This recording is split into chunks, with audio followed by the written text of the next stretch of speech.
CIET NCERT द्वारा प्रस्तुत है कक्षा 6 की विज्ञान की पाठ्यपुस्तक विज्ञान 1। प्रस्तुत है इस पुस्तक का पाठ 16 कचरा, संग्रहण एवं निपटान। तो आइए अब सुनते हैं पाठ 16। पृष्ठ 155। हम अपने घरों, विद्यालयों, दुकानों एवं कार्यालयों से प्रतिदिन अत्यधिक मात्रा में कूड़ा कचरा बाहर फेंकते हैं। अनाज, दालें, बिस्कुट, दूध अथवा तेल जिन्हें हम दुकानों से खरीदते हैं, प्रायः प्लास्टिक की थैलियों अथवा टिनों में पैक होते हैं। पैकिंग की ये सभी वस्तुएं कचरे में फेंक दी जाती हैं। कभी कभी हम कुछ ऐसी वस्तुएं भी खरीद लेते हैं जिनका वास्तव में बहुत कम उपयोग होता है और प्रायः हम उन्हें कचरे में फेंक देते हैं। अपने दैनिक क्रियाकलापों में हम अत्यधिक कचरा उत्पन्न करते रहते हैं। हम प्रायः सार्वजनिक स्थलों पर बसों अथवा रेलगाड़ियों में मूंगफली खाने के बाद इसके छिलके फेंक देते हैं। बस से उतरने के बाद हम टिकट को वहीं पर फेंक देते हैं। कोई बच्चा केवल खेल के लिए ही पेंसिल छीलता जाता है। यदि हम अपनी नोटबुक में कुछ गलत लिख लेते हैं अथवा उस पर स्याही फैल जाती है, तब पेज फाड़कर फेंक देते हैं। इसके साथ साथ हम कई घरेलू अपशिष्ट जैसे टूटे खिलौने, पुराने कपड़े, जूते और चप्पल भी बाहर फेंक देते हैं। यदि हमारे घरों एवं आसपास से यह कूड़ा न हटाया जाए तो क्या होगा? आपके विचार से यह हमें कैसे हानि पहुंचा सकता है? जब सफाई कर्मचारी कूड़ेदानों से इस कूड़े को ले जाते हैं तो यह कूड़ा कहां चला जाता है एवं फिर इसका क्या होता है? क्या यह संभव है कि यह सारा का सारा कचरा कुछ ऐसे पदार्थों में बदल दिया जाए जिससे हमें कोई हानि ना हो? क्या हम इस दिशा में किसी प्रकार से कुछ अपना योगदान दे सकते हैं? इस अध्याय में हम इन प्रश्नों के उत्तर खोजने के प्रयास करेंगे। पहेली और बूझों के विद्यालयों के बच्चों ने कचरे का निपटान नामक एक परियोजना प्रारंभ की। इस परियोजना से उन्होंने जो सीखा, उनमें से कुछ बातों की चर्चा हम इस अध्याय में सीखेंगे। यहां एक स्लोगन दिया गया है, एक कदम स्वच्छता की ओर, स्वच्छ भारत। गांधी जी के ऐनक में ये 2 शब्द लिखे हुए दर्शाए गए हैं। यहां स्वच्छता मिशन के बारे में भी बताया गया है। भारत के प्रधानमंत्री ने 2 अक्टूबर 2014 को स्वच्छ भारत अभियान का शुभारंभ किया। इस अभियान का लक्ष्य 2 अक्टूबर 2019 तक खुले में शौच से मुक्त भारत का निर्माण करना है। 16.1 कचरे का निपटान। सफाई कर्मचारी कूड़ा एकत्र करके ट्रकों द्वारा निचले खुले क्षेत्रों में, जहां गहरे गड्ढे या गर्त होते हैं, ले जाते हैं। इन खुले क्षेत्रों को भराव क्षेत्र कहते हैं, जैसा कि ऐसे ही एक भराव क्षेत्र चित्र संख्या 16.1 में दर्शाया गया है। वहां कचरे के उस भाग को जिसका पुनः उपयोग किया जा सकता है, उसी रूप में उपयोग न किए जा सकने वाले कचरे से पृथक किया जाता है। इस प्रकार कचरे में उपयोगी और अनुपयोगी दोनों अवयव होते हैं। पृष्ठ 156। अनुपयोगी अवयव को पृथक कर लेते हैं और फिर इसे भराव क्षेत्र में फैलाकर मिट्टी की परत से ढक देते हैं। जब यह भराव क्षेत्र पूरी तरह से भर जाता है, तब प्रायः इस पर पार्क अथवा खेल का मैदान बना देते हैं। लगभग अगले 20 वर्षों तक इस पर कोई भवन निर्माण नहीं किया जाता। कचरे के उपयोगी अवयव के निपटान के लिए भराव क्षेत्रों के पास कंपोस्ट बनाने वाले क्षेत्र विकसित किए जाते हैं। कंपोस्ट क्या है? आइए इसे यहां पर दिए गए एक क्रियाकलाप द्वारा सीखें। यहां पहली यह जानने को उत्सुक है कि कचरा उपयोगी कैसे हो सकता है, फिर इसे फेंका ही क्यों गया? क्या इस कूड़े कचरे में कुछ ऐसा भी है जो वास्तव में कचरा है ही नहीं। क्रियाकलाप 1, अपने घर के कचरे को कूड़ेदान में फेंकने से पूर्व किसी स्थान पर एकत्र कीजिए। फिर इसे 2 समूहों में इस प्रकार पृथक कीजिए कि उनमें इस प्रकार की वस्तुएं हों। समूह 1, रसोई घर का कचरा जैसे फल एवं सब्जी के छिलके, अंडे का खोल, बचा हुआ अपशिष्ट भोजन, चाय की पत्तियां, समाचार पत्र, सूखी पत्तियां एवं कागज की थैलियां भी इसी समूह में सम्मिलित कीजिए। समूह 2, कपड़ों के टुकड़े, पॉलीथीन की थैलियां, टूटा कांच, एल्यूमिनियम के रैपर्स, कीले, पुराने जूते एवं टूटे खिलौने। अब प्रत्येक समूह के कचरे को 2 पृथक ढेरियों में बांटिए तथा इन्हें ए, बी, सी एवं डी से नामांकित कीजिए। इनमें से प्रत्येक समूह की एक एक ढेरी को प्लास्टिक की 2 पृथक थैलियों में भरकर इनके मुंह कसकर बांध दीजिए। मैदान में 4 गड्ढे खोदकर प्लास्टिक की थैलियों और दूसरी ढेरियों को पृथक पृथक गड्ढे में डालकर इन्हें मिट्टी से ढक दीजिए, जैसा कि चित्र संख्या 16.2 में कुछ बच्चे पॉलीथीन में भरे कचरे को गड्ढा खोदकर दबाते हुए दर्शाए गए हैं। आप कचरे के इन ढेरों को दबाने के लिए 4 गमले भी ले सकते हैं। 4 दिन के पश्चात कचरे के ऊपर से मिट्टी हटाकर कचरे में हुए परिवर्तन को देखिए। कचरे का काला हो जाना तथा उससे कोई दुर्गंध न आना यह दर्शाता है कि कचरे का पूर्ण विगलन हो गया है। इसे पुनः मिट्टी से ढक दीजिए।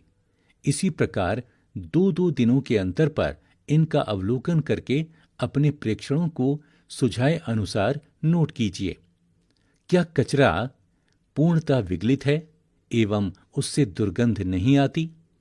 आंशिक रूप से विगलित है, लगभग पूर्णतः विगलित है, परंतु अभी भी दुर्गंध आ रही है। कोई परिवर्तन नहीं हुआ है। किस ढेरी के कचरे का विगलन हुआ और किसका नहीं हुआ? अपने प्रेक्षणों के आधार पर सारणी 16.1 के कॉलमों में अपने विकल्पों 1, 2, 3 या 4 को भरिए। पृष्ठ 157। सारणी 16.1।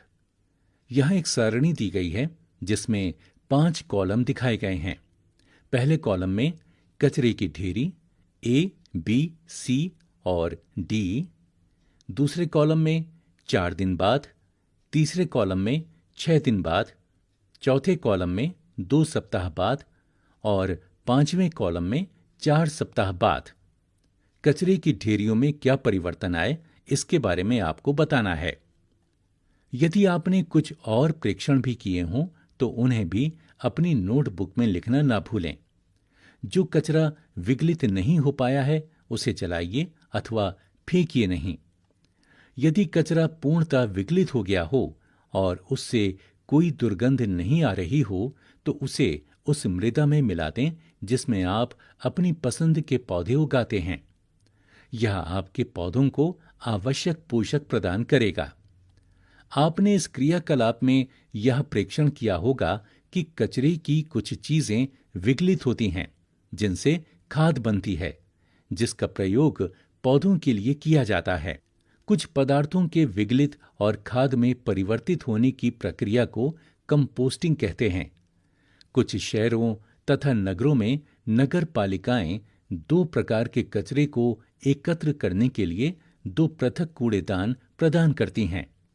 प्रायः एक का रंग नीला तथा दूसरे का रंग हरा होता है।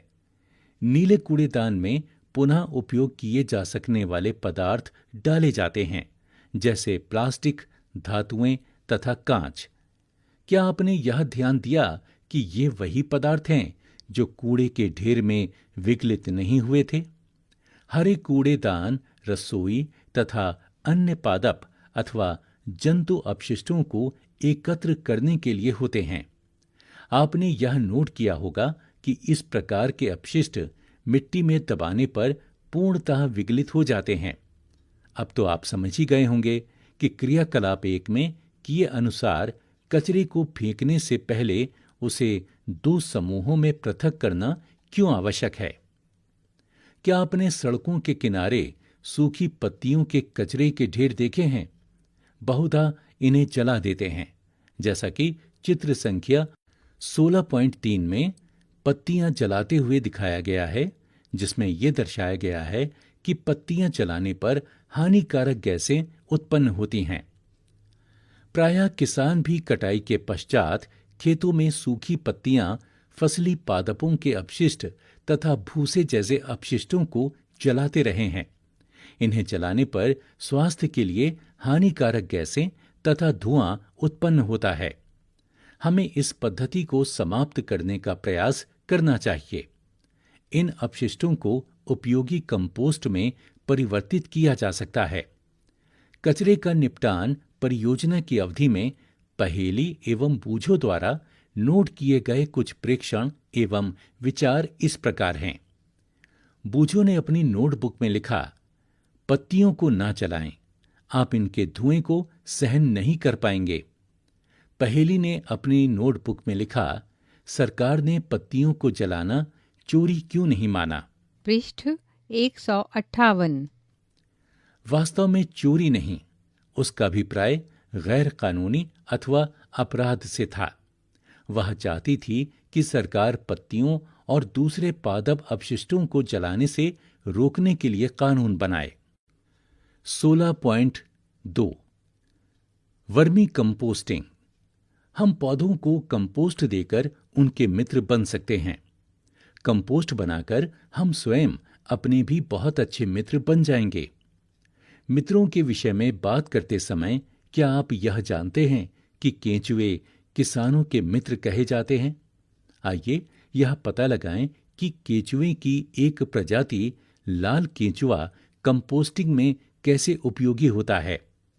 लाल केंचुओं की सहायता से कंपोस्ट बनाने की इस विधि को वर्मी कंपोस्टिंग अथवा कृमि कंपोस्टिंग कहते हैं। वर्मी कंपोस्टिंग द्वारा हम अपने विद्यालय में भी खाद बनाने का प्रयास कर सकते हैं। क्रियाकलाप 2। मैदान में आइए, एक गड्ढा लगभग 30 सेंटीमीटर गहरा खोदें अथवा कोई लकड़ी का बॉक्स किसी ऐसे स्थान पर रखें जो ना तो बहुत गर्म हो और न ही बहुत ठंडा। ऐसे स्थान के बारे में आपका क्या विचार है जहां सीधी धूप नहीं पड़ती हो? आइए अब गड्ढे अथवा बक्से में लाल केंचुओं के लिए आरामदायक घर बनाते हैं। गड्ढे अथवा बॉक्स की तली में एक जाल अथवा मुर्गा जाली बिछा दीजिए। आप विकल्प के रूप में तली में रेत की 1 अथवा 2 सेंटीमीटर मोटी परत भी बिछा सकते हैं।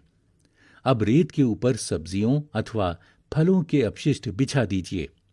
आप हरी पत्तियां, पौधों की सूखी डंडियों के टुकड़े, भूसा अथवा समाचार पत्र की 1 इंच चौड़ी पट्टियां काटकर उन्हें रेत अथवा जाली के ऊपर बिछा सकते हैं।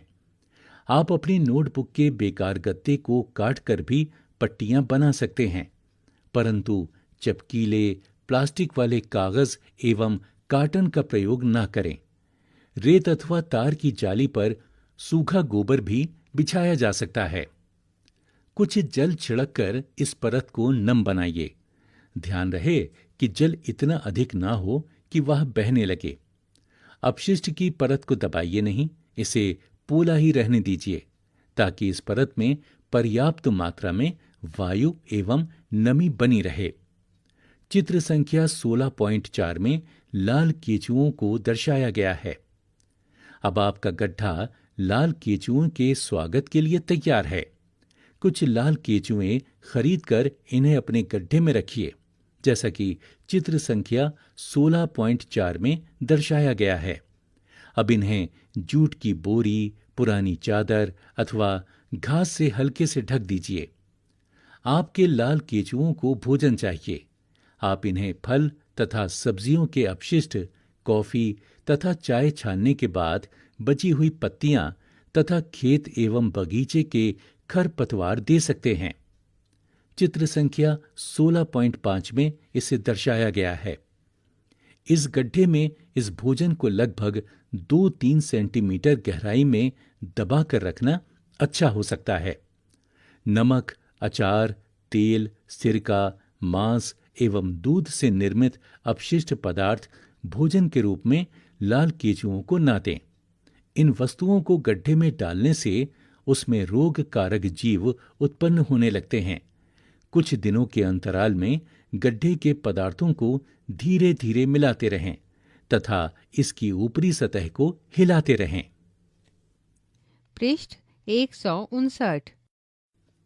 चित्र संख्या 16.5। इस चित्र में लाल केंचुओं के लिए आहार को दर्शाया गया है।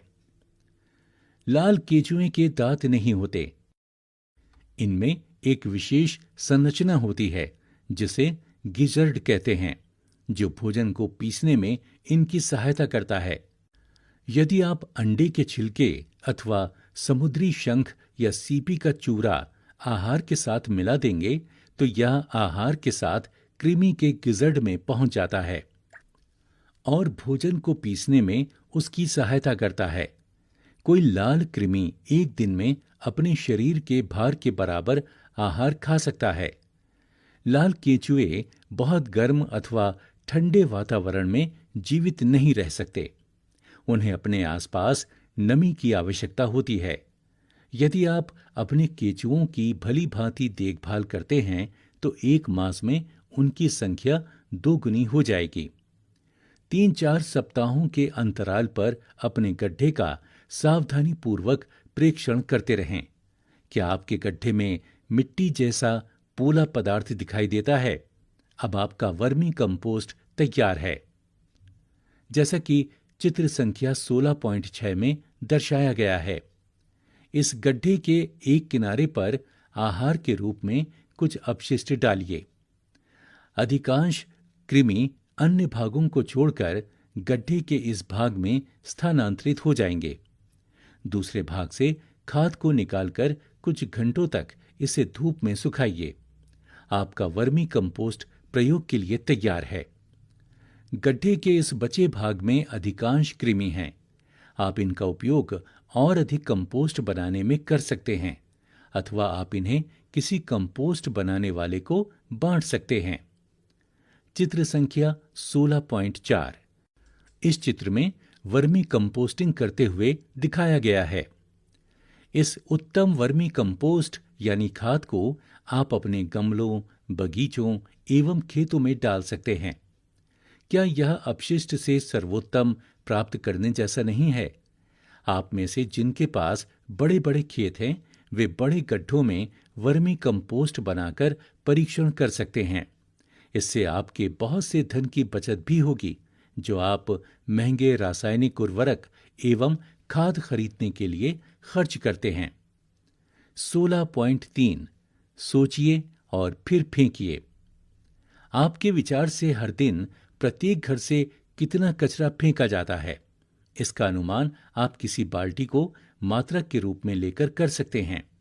अपने घर का कचरा एकत्र करने के लिए 5-10 लीटर की कोई बाल्टी लीजिए और उसमें कुछ दिन तक अपने घर का कचरा एकत्र कीजिए। कितने दिनों में यह बाल्टी पूरी भर जाती है? आप अपने घर के सदस्यों की संख्या जानते हैं? यदि आप अपने शहर अथवा नगर की जनसंख्या का पता लगा लें तो क्या अब आप यह अनुमान लगा सकते हैं कि प्रतिदिन आपके मोहल्ले अथवा नगर के सभी घरों में कितनी बाल्टी कचरा उत्पन्न होगा? हम प्रतिदिन कचरे के पहाड़ उत्पन्न कर रहे हैं। क्या यह सच नहीं है?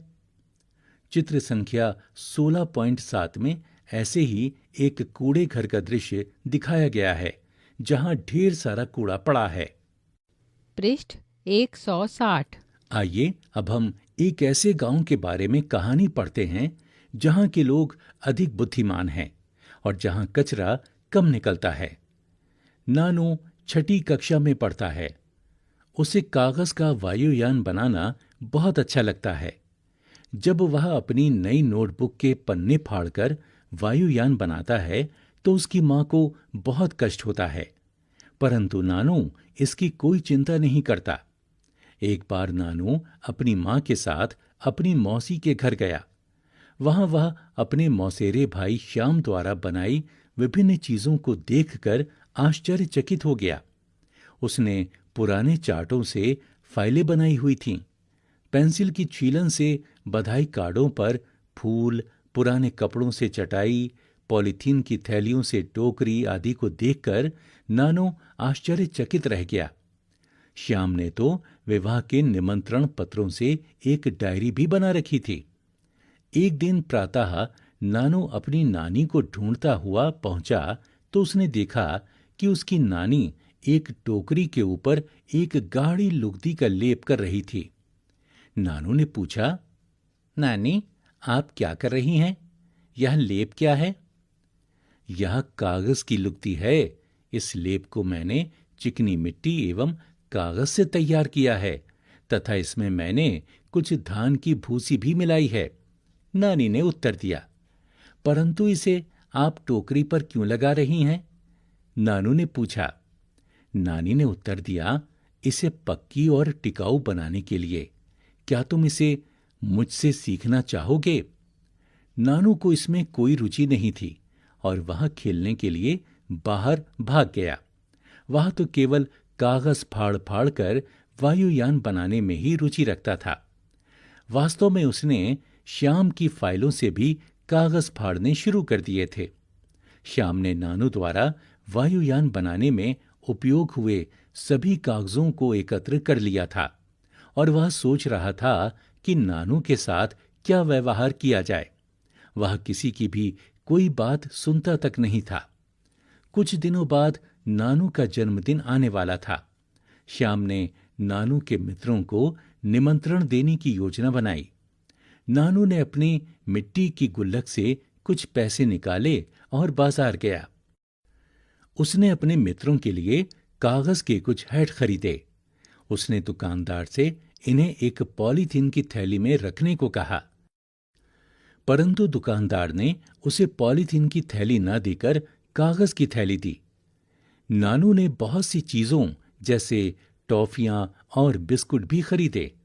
उसे इन सभी चीजों को लेकर चलना मुश्किल लगने लगा, परंतु कोई भी दुकानदार उसे पॉलीथीन की थैली देने को तैयार नहीं था। घर से चलते समय श्याम ने उसे कपड़े का थैला ले जाने को कहा था। अब उसे उसकी बात न मानने का दुख हुआ। किसी प्रकार वह अपनी सभी वस्तुओं को साथ लेकर घर पहुंच गया, जैसा कि चित्र संख्या 16.8 में दर्शाया गया है। इस चित्र में खरीदी गई वस्तुओं से भरी थैलियों के साथ नानू को दिखाया गया है। नानू के मित्रों ने जन्मदिन पर दावत खाई और बहुत से खेल खेलकर पार्टी का भरपूर आनंद लिया। पृष्ठ 161।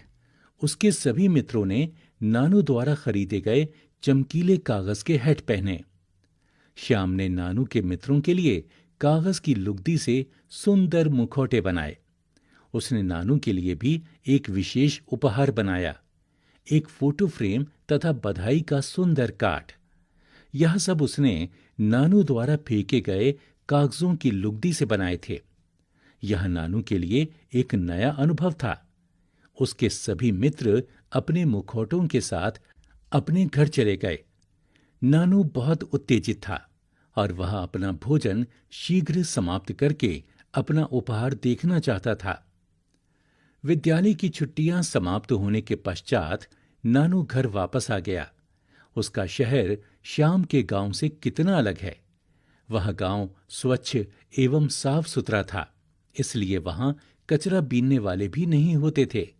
परंतु अब उसने कचरा बीनने वाले बच्चों को घर के आसपास कचरा बीनते हुए देखकर नाक भौं चढ़ाना छोड़ दिया था। आपने भी अपने घर के आसपास एवं दूसरे स्थानों पर कुछ बच्चों को कचरा बीनते देखा होगा। इन बच्चों को कार्य करते देखिए और पता लगाइए कि वे कचरे से उपयोगी पदार्थ कैसे पृथक करते हैं। वे वास्तव में हमारी सहायता कर रहे हैं। कचरा बीनने वाले किसी बच्चे से बात करके यह पता लगाइए वे एकत्र किए गए इस कचरे का क्या करते हैं, वे इन्हें कहाँ ले जाते हैं। क्या वह अथवा उसका या उसकी मित्र विद्यालय जाता या जाती है? यदि नहीं, तो इसका कारण जानने का प्रयास कीजिए। क्या आप इस बच्चे को पढ़ने और लिखने में सहायता कर सकते हैं? क्या आपने कभी अपने घर पर पुराने समाचार पत्रों, कांच तथा धातु की वस्तुओं, प्लास्टिक की थैलियों, पुरानी नोटबुकों को किसी कबाड़ी को बेचने में घर वालों की सहायता की है? उससे बात करके पता लगाइए कि वह इस सब कबाड़ का क्या करता है। क्या शाम की भांति आप भी व्यर्थ कागजों से नए कागज बनाना चाहेंगे? आइए इसे बनाना सीखें। 16.4 कागज का पुनः चक्रण। इसके लिए आपको पुराने समाचार पत्र, पुराने लिफाफे, मैगजीन, पुरानी नोटबुक, पत्र एवं अन्य बेकार कागजों की आवश्यकता होगी। चमकदार एवं प्लास्टिक लेपित कागज का उपयोग मत कीजिए। इसके अतिरिक्त आपको तार की जाली फ्रेम भी चाहिए। फ्रेम के स्थान पर आप बड़ी आकार की छलनी भी ले सकते हैं। कागजों को छोटे छोटे टुकड़ों में फाड़िए। इन्हें एक बाल्टी अथवा टब में रखकर जला डालिए। कागज के टुकड़ों को जल में 1 दिन के लिए डूबा रहने दीजिए। अब इस भीगे कागज को काटकर गाढ़ी लुगदी बनाइए। अब फ्रेम पर जड़ी जाली पर गीली लुगदी को फैलाइए। लुगदी की परत को यथासंभव एक समान बनाने के लिए फ्रेम को धीरे से ठोकिए। जल के बहकर निकल जाने तक प्रतीक्षा कीजिए। यदि आवश्यक हो तो फ्रेम पर पुराना कपड़ा अथवा समाचार पत्र फैला दीजिए, जिससे लुगदी का अधिक से अधिक जल सोख लिया जाए। पृष्ठ 162। अब लुगदी की इस परत को सावधानी से फ्रेम से अलग कर किसी पुराने समाचार पत्र पर रखकर धूप में सुखाइए। समाचार पत्र के किनारों पर कुछ भारी वस्तु रखें जिससे वे मुड़ न सकें। रंगीन कागज प्राप्त करने के लिए लुगदी को फैलाने से पूर्व आप इसमें खाने वाले रंग मिला सकते हैं।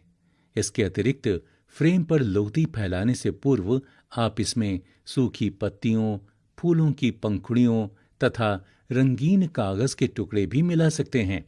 ऐसा करके आप सुंदर पैटर्नों वाला पुनः चक्रण का आकर्षक कागज प्राप्त कर सकते हैं।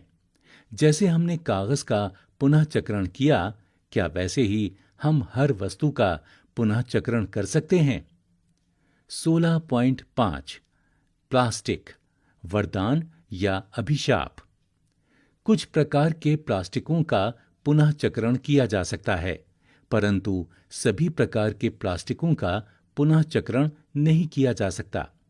क्या आपने क्रियाकलाप 1 में यह नोट किया था कि पॉलीथीन की थैलियां एवं कुछ प्लास्टिक विगलित नहीं होते? अब आप सरलता से समझ सकते हैं कि पॉलीथीन की थैलियों का निपटान एक बड़ी समस्या क्यों है। हमें प्लास्टिक के बिना अपने जीवन की कल्पना करना कठिन हो सकता है। क्या आप प्लास्टिक से बनी कुछ ऐसी वस्तुओं के नामों की सूची बना सकते हैं जिन्हें हम उपयोग करते हैं? खिलौने, जूते, थैले, पेन, कंघे, दांत के ब्रश, बाल्टी, बोतल एवं जल पाइप। इन वस्तुओं की सूची बहुत लंबी है। क्या आप प्लास्टिक से बने बस, कार, रेडियो, टेलीविजन, रेफ्रिजरेटर और स्कूटर के कुछ भागों के नाम बता सकते हैं? प्लास्टिक का उपयोग संभवतः स्वयं कोई विशेष समस्या उत्पन्न नहीं करता।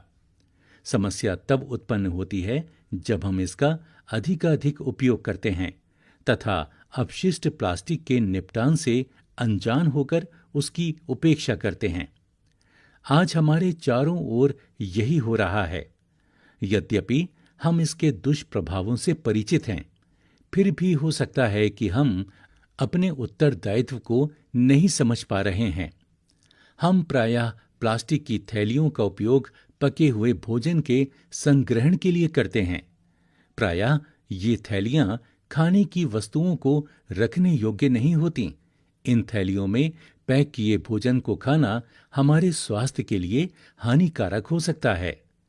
प्रायः दुकानदार प्लास्टिक की ऐसी थैलियों का उपयोग करते हैं जिनका इससे पूर्व किसी अन्य कार्य में उपयोग हो चुका है।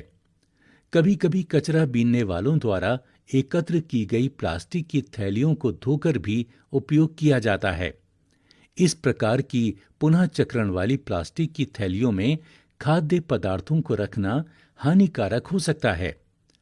खाद्य पदार्थों के संग्रहण के लिए हमें इस कार्य के लिए अनुमोदित प्लास्टिक की थैलियों के उपयोग के लिए आग्रह करना चाहिए। सभी प्रकार के प्लास्टिक गर्म करने अथवा जलाने पर हानिकारक गैसें मुक्त करते हैं। ये गैसें बहुत सी स्वास्थ्य संबंधी समस्याएं, जिनमें मानवों में कैंसर भी सम्मिलित हैं, उत्पन्न कर सकती हैं। सरकार ने भी प्लास्टिक के पुनः चक्रण के लिए आवश्यक दिशा निर्देश जारी किए हैं। यहाँ पहेली का यह सुझाव है कि विषैले पदार्थों के संग्रहण के लिए उपयोग किए जाने वाले पात्रों का पुनः चक्रण पृथक रूप से किया जाना चाहिए तथा इस पुनः चक्रित प्लास्टिक का उपयोग प्लास्टिक की थैलियों के निर्माण में नहीं होना चाहिए। आपने देखा होगा कि लोग प्रायः अपने घर के कचरे को प्लास्टिक की थैलियों में भरकर बाहर फेंक देते हैं। गली मोहल्ले के आवारा पशु भोजन की खोज में जब इन थैलियों को देखते हैं तो प्रायः प्लास्टिक की थैली को भी निगल जाते हैं। कभी कभी तो इस कारण उनकी मृत्यु भी हो जाती है। पृष्ठ 163। सड़कों तथा अन्य स्थानों पर असावधानी पूर्वक फेंकी गई ये प्लास्टिक की थैलियां बहुधा बहकर नालों अथवा सीवर प्रणाली में पहुंच जाती हैं। फलस्वरूप नाले अवरुद्ध हो जाते हैं और गंदा जल सड़कों पर फैलने लगता है। भारी वर्षा के समय तो बाढ़ जैसी स्थिति उत्पन्न हो जाती है। प्लास्टिक का अंधाधुंध उपयोग अत्यधिक हानि पहुंचा सकता है। प्लास्टिक के अति उपयोग को निम्नतम करने के लिए हम क्या कर सकते हैं तथा इसके कचरे के निपटान के लिए हमें क्या करना चाहिए? 1.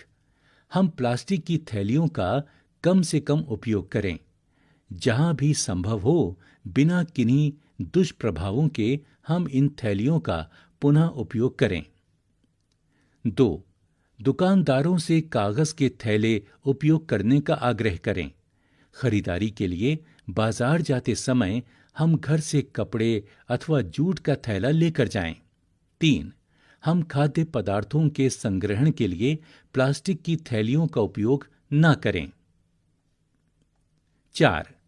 हम उपयोग के पश्चात प्लास्टिक की थैलियों को इधर उधर न फेंकें। 5. हम प्लास्टिक की थैलियों और अन्य प्लास्टिक की वस्तुओं को कभी भी न जलाएं। 6. हम कचरे को प्लास्टिक की थैलियों में न भरें और बाहर न फेंकें। 7. हम वर्मी कंपोस्टिंग का उपयोग कर रसोई के अपशिष्ट का विवेकपूर्ण निपटान करें। 8. हम कागज पुनः चक्रित करें। 9. हम कागज के दोनों ओर लिखें। रफ कार्य के लिए स्लेट का प्रयोग करें। अभ्यास पुस्तिका में बिना लिखे छूटे कागजों को रफ कार्य के लिए उपयोग करें। 10. हम अपने परिवार, मित्रों एवं अन्य व्यक्तियों को विभिन्न प्रकार के अपशिष्टों के निपटान के लिए उचित आचरणों का पालन करने के लिए प्रेरित करें। प्लास्टिक के जरूरत से ज्यादा उपयोग को कम करने के तरीकों के बारे में सोचिए तथा चर्चा कीजिए। हमारे जानने और सोचने योग्य सबसे महत्वपूर्ण बात यह है कि हम जितना अधिक कचरा पैदा करेंगे उससे छुटकारा पाने में हमें उतनी ही अधिक कठिनाई होगी। प्रमुख शब्द: अपशिष्ट, कचरा, भराव क्षेत्र, कंपोस्ट, वर्मी कंपोस्टिंग, पुनः चक्रण। यहाँ बूझो और पहेली को एक पोस्टर लिए हुए दिखाया गया है जिस पर लिखा है, आओ प्लास्टिक को ना कहें। पृष्ठ 164। सारांश: भराव क्षेत्र वह स्थान है जहां शहर अथवा नगर के कचरे को एकत्र करके पाटा जाता है। कालांतर में इस क्षेत्र में पार्क बना देते हैं। रसोई घर के अपशिष्ट सहित पौधों एवं जंतु अपशिष्टों को खाद में परिवर्तित करना कंपोस्टिंग कहलाता है। रसोई घर के कचरे को अथवा लाल केंचुओं द्वारा कंपोस्ट में परिवर्तित करना वर्मी कंपोस्टिंग कहलाता है। कागज का पुनः चक्रण संभव है तथा पुनः चक्रण द्वारा बने कागज से उपयोगी चीजें बनाई जा सकती हैं। कंपोस्टिंग द्वारा प्लास्टिक को कम हानिकारक पदार्थों में परिवर्तित करना संभव नहीं है। हमें कम से कम अपशिष्ट उत्पन्न करने की आवश्यकता है। हमें अपने चारों ओर कचरे की बढ़ती मात्रा से निपटने के उपाय खोजने चाहिए। अभ्यास। यहाँ कुछ प्रश्न दिए गए हैं, उनके उत्तर बताइए। क. लाल केचुए किस प्रकार के कचरे को कंपोस्ट में परिवर्तित नहीं करते? ख. क्या आपने अपने कंपोस्ट गड्ढे में लाल केचुओं के अतिरिक्त किसी अन्य जीव को भी देखा है? यदि हां, तो उनका नाम जानने का प्रयास कीजिए। उनका चित्र भी बनाइए। 2. चर्चा कीजिए। क. क्या कचरे का निपटान केवल सरकार का ही उत्तरदायित्व है? ख. क्या कचरे के निपटान से संबंधित समस्याओं को कम करना संभव है? 3. क. घर में बचे हुए भोजन का आप क्या करते हैं? ख. यदि आपको एवं आपके मित्रों को किसी पार्टी में प्लास्टिक की प्लेट अथवा केले के पत्ते में खाने का विकल्प दिया जाए तो आप किसे चुनेंगे और क्यों? 4. क. विभिन्न प्रकार के कागज के टुकड़े एकत्र कीजिए। पता कीजिए कि इनमें से किसका पुनः चक्रण किया जा सकता है। ख. लेंस की सहायता से कागजों के उन सभी टुकड़ों का प्रेक्षण कीजिए जिन्हें आपने अभी पूछे गए प्रश्न के लिए एकत्र किया था। क्या आप कागज की नई शीट एवं पुनः चक्रित कागज की सामग्री में कोई अंतर देखते हैं? पृष्ठ 165। 5. क. पैकिंग में उपयोग होने वाली विभिन्न प्रकार की वस्तुएं एकत्र कीजिए। इनमें से प्रत्येक का किस उद्देश्य के लिए उपयोग किया था? समूहों में चर्चा कीजिए। ख. एक ऐसा उदाहरण दीजिए जिसमें पैकेजिंग की मात्रा कम की जा सकती थी। ग. पैकेजिंग से कचरे की मात्रा किस प्रकार बढ़ जाती है, इस विषय पर एक कहानी लिखिए। 8. क्या आपके विचार में रासायनिक उर्वरक के स्थान पर अपेक्षाकृत कंपोस्ट का उपयोग उत्तम होता है? कचरे से निपटान के लिए क्रियाकलाप। 1. पुरानी तथा फेंकी जाने वाली कांच की बोतलें, प्लास्टिक की बोतलें, नारियल की भूसी, ऊन, चादरें, बधाई कार्ड तथा अन्य अनुपयोगी वस्तुएं एकत्र कीजिए। क्या आप फेंकने के स्थान पर इनसे कुछ उपयोगी चीजें बना सकते हैं? प्रयास कीजिए। 2. विद्यालय में किए गए कंपोस्ट उत्पादन के क्रियाकलाप पर एक विस्तृत परियोजना रिपोर्ट बनाइए। चिंता का विषय। दिल्ली जैसे शहरों में शरद ऋतु में ढेरों पत्तियां जलाई जाती हैं। इन पत्तियों के जलने पर उत्पन्न कुछ गैसें सड़क पर दौड़ने वाले वाहनों से मुक्त होने वाली गैसों जैसी ही होती हैं। यदि हम पत्तियों को जलाने की अपेक्षा इनसे कंपोस्ट बनाएं तो हम रासायनिक उर्वरकों के उपयोग में कमी ला सकते हैं। हरे क्षेत्रों जिनमें शुद्ध वायु होनी चाहिए वास्तव में पत्तियों के जलाने से विषैली गैसों से भर जाते हैं। यदि आप किसी को भी पत्तियों को जलाते हुए देखें तो उसकी शिकायत नगर पालिका के अधिकारियों से करें अथवा समाचार पत्रों को लिखें। पत्तियों को जलाने के विरुद्ध अभियान चलाकर सामाजिक जागरूकता पैदा करें। यह सुनिश्चित करें कि गिरी हुई पत्तियों को जलाया नहीं जाए, बल्कि इन पत्तियों से कंपोस्ट बनाई जाए। अपने शहर अथवा राज्य के वृक्ष प्राधिकरण को लिखिए कि वह पत्तियों के जलाने को एक दंडनीय अपराध घोषित करें। इसी के साथ 16 पाठों की इस पुस्तक का 16वां एवं अंतिम पाठ यहां समाप्त हुआ।